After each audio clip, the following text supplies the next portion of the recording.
परिवर्तन संसार का नियम है। समय के साथ संसार में हर चीज परिवर्तन के नियम का पालन करती है। सत्य कभी दावा नहीं करता कि मैं सत्य हूँ, लेकिन झूठ हमेशा दावा करता है कि सिर्फ मैं ही सत्य हूँ। नर्क के 3 द्वार हैं, वासना, क्रोध और लालच। किसी का अच्छा ना कर सको तो बुरा भी मत करना, क्योंकि दुनिया कमजोर है, लेकिन दुनिया बनाने वाला नहीं। सदैव संदेह करने वाले व्यक्ति के लिए प्रसन्नता ना इस लोक में है ना ही कहीं और। जो चीजें हमारे दायरे से बाहर हो उसमें समय गंवाना मूर्खता ही होगी।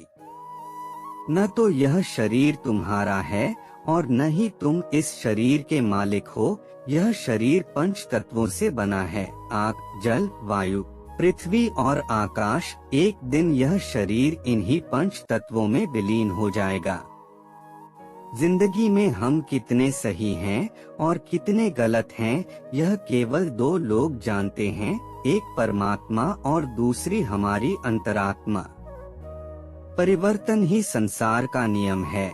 एक पल में हम करोड़ों के मालिक हो जाते हैं और दूसरे पल ही हमें लगता है कि हमारे पास कुछ भी नहीं है। क्रोध से भ्रम पैदा होता है, भ्रम से बुद्धि व्यग्र होती है। जब बुद्धि व्यग्र होती है तब तर्क नष्ट हो जाता है। जब तर्क नष्ट होता है तब व्यक्ति का पतन हो जाता है। जैसे अंधेरे में प्रकाश की ज्योति जगमगाती है, ठीक उसी प्रकार से सत्य की चमक भी कभी फीकी नहीं पड़ती। इसलिए व्यक्ति को सदैव सत्य के मार्ग पर चलना चाहिए। मनुष्य जिस रूप में ईश्वर को याद करता है, ईश्वर भी उसे उसी रूप में दर्शन देते हैं। अपने आप को भगवान के प्रति समर्पित कर दो, यही सबसे बड़ा सहारा है। जो कोई भी इस सहारे को पहचान गया है, वह डर, चिंता और दुखों से आजाद रहता है। इंद्रियों की दुनिया में कल्पना सुखों की प्रथम शुरुआत है और अंत भी जो दुख को जन्म देता है। मन की गतिविधियों, होश, श्वास और भावनाओं के माध्यम से भगवान की शक्ति सदा तुम्हारे साथ है और लगातार तुम्हें बस एक साधन की तरह प्रयोग करके सभी कार्य कर रही है।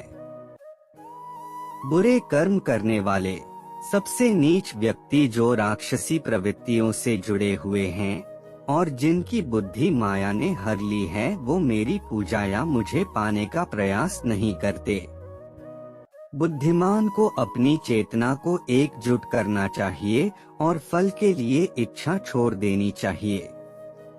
सज्जन व्यक्तियों को सदैव अच्छा व्यवहार करना चाहिए, क्योंकि इन्हीं के पद चिन्हों पर सामान्य व्यक्ति अपने रास्ते चुनता है। निर्माण केवल पहले से मौजूद चीजों का प्रक्षेपण है। अपने अनिवार्य कार्य करो, क्योंकि वास्तव में कार्य करना निष्क्रियता से बेहतर है। इस संपूर्ण संसार में कोई भी व्यक्ति महान नहीं जन्मा होता है, बल्कि उसके कर्म उसे महान बनाते हैं।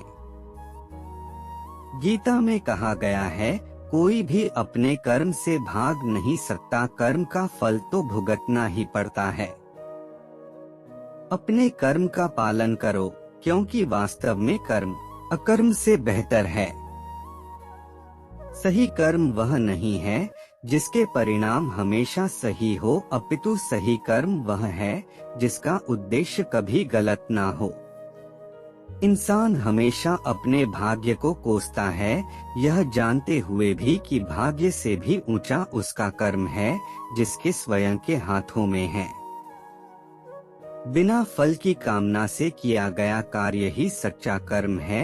ईश्वर चरण में हो समर्पण वही केवल धर्म है। ज्ञानी व्यक्ति ज्ञान और कर्म को एक रूप में देखता है। ज्ञानी व्यक्ति को कर्म के प्रतिफल की अपेक्षा कर रहे अज्ञानी व्यक्ति के दिमाग को अस्थिर नहीं करना चाहिए।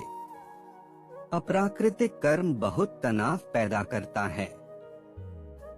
किसी और का काम पूर्णता से करने से कहीं अच्छा है कि अपना काम करें, भले ही उसे अपूर्णता से करना पड़े।